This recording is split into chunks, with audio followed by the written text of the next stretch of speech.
The Hamas terrorist invasion of Israeli territory, and the murder of Israeli soldiers today, and the brutal murder of citizens is an act of savagery that must and will be crushed. It has to be dealt with very powerfully. Donald Trump is yet again posting on Truth Social and announcing at rallies that he brought peace to the Middle East, and now that his presidency is over, that chaos is ensuing in Gaza with Hamas and Israel, and that he predicted that this would happen. So let's just talk about what Donald Trump actually did during his presidency to bring about peace. And let's remember his idea of peace, or no war, as he claims, is to side with terrorists, is to side with autocrats and dictators, to befriend Kim Jong or President Xi Jinping or Vladimir Putin, countries that traditionally are foes of the United States, to befriend them despite their human rights atrocities and their terrorist activities. And this is something that Donald Trump has never really been asked. Why do you want to be friends with Vladimir Putin if he just kills people when they don't agree with him? He never really has been put on the spot for stuff like that. And this is what's important about the international community, is that you do not side with terrorists.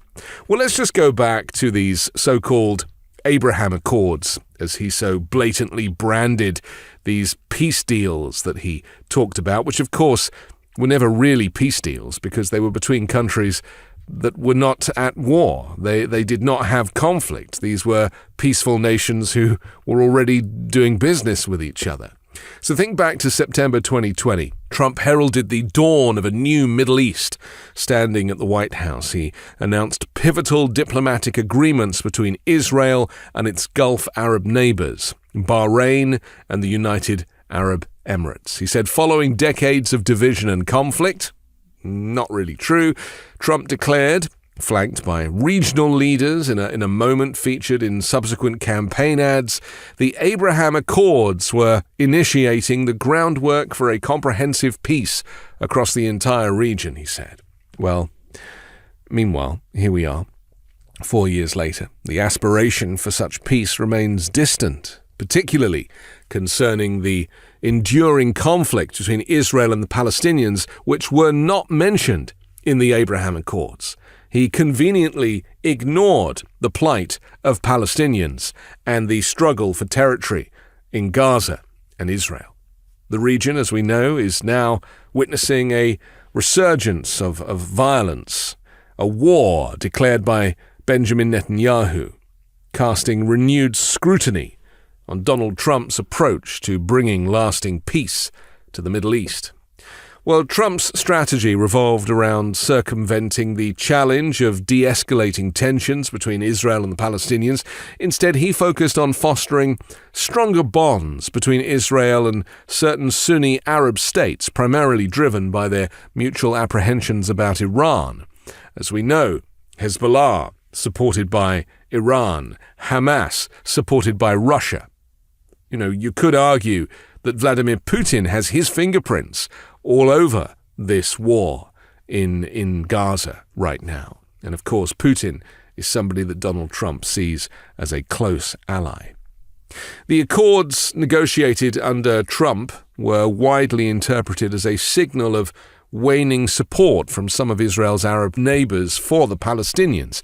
Well, this shift provided Benjamin Netanyahu greater flexibility to pursue approaches that escalated tensions between Israelis and Palestinians. And let's not forget, Netanyahu has never really been looking for a peace deal.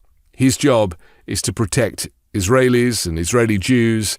There really has been no route to finding any kind of peace or agreement about this territory. Jared Kushner, former White House senior advisor and son-in-law of Donald Trump, is now facing criticism following the Hamas attack. The critique centers on his efforts to enhance diplomatic relations between Israel and Arab nations, along with allegations regarding his connections to Saudi Arabia. I remind you, the Abraham Accords did not mention Palestine or Palestinians.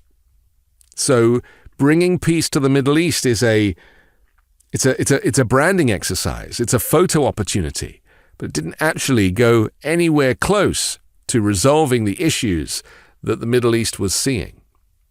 In September 2020, the Abraham Accords were established between Israel and Bahrain, and later the UAE, with the aim of normalizing relations to address persistent tensions involving Arab nations. Morocco and Sudan also joined the diplomatic effort.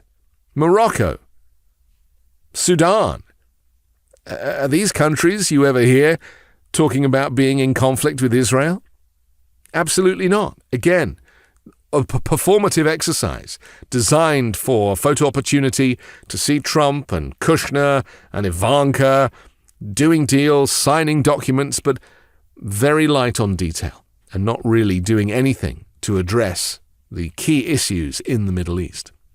Kushner's involvement in the Abraham Accords and his close ties to Gulf nations like Saudi Arabia, which had not signed the agreement, have come under intense scrutiny on various social media platforms and in the news.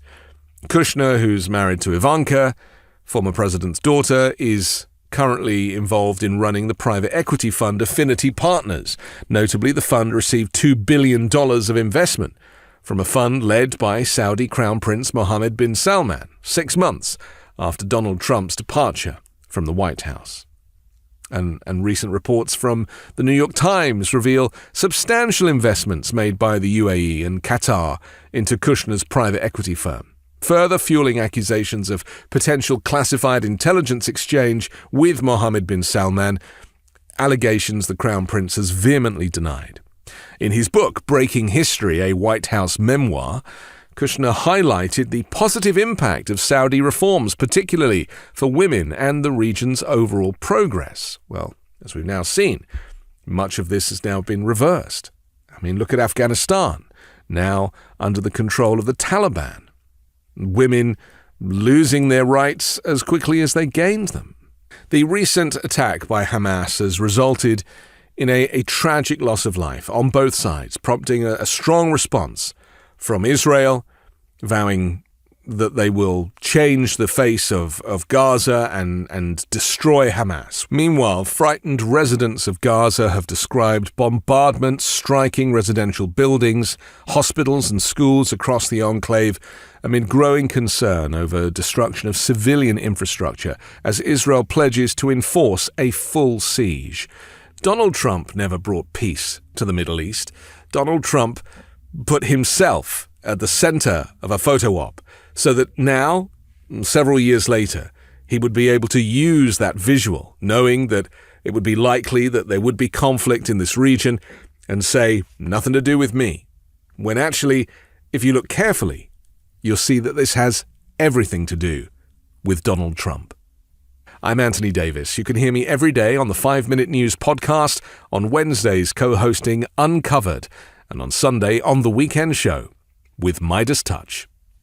Hey Meidas Mighty, love this report? Continue the conversation by following us on Instagram @MeidasTouch to keep up with the most important news of the day. What are you waiting for? Follow us now.